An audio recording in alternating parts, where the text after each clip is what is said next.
ঝড় বাতাসে আমার পেঁপে গাছটা সর্বনাশ করে ফেলাইছে। গাছগুলো একটু সাইজ করে নেই,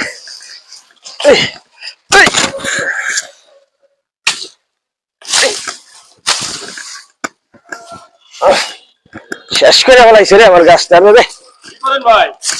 আর ভাই করেন না, এই প্রচন্ড ঝড় বাতাসে এই গাছগুলা লাগাইছিলাম ছাগল খাওয়ানোর লেগে, ছাগল তো নাই, ছাগল শেষ।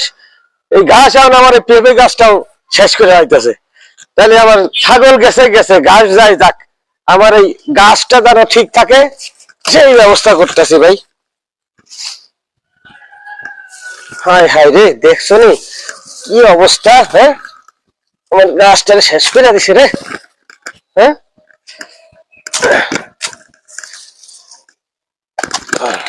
ভালোই গাছটা রক্ষা করি। গাছগুলা দিছিল রে আল্লাহ, গাছ রাখলে কি হইব?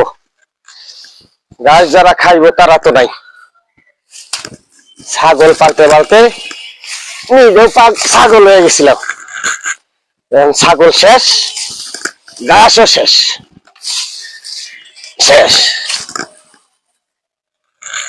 গাছটা একটু আলো বাতাস পাইবো, পেঁপে ধরবো, পেঁপে খাবো। গাছ হয়েছে কি একটা গ্যান্ডারের মতো, ওইটা বাঙালি আমি গুড় বানিয়ে খাইতে পারতাম।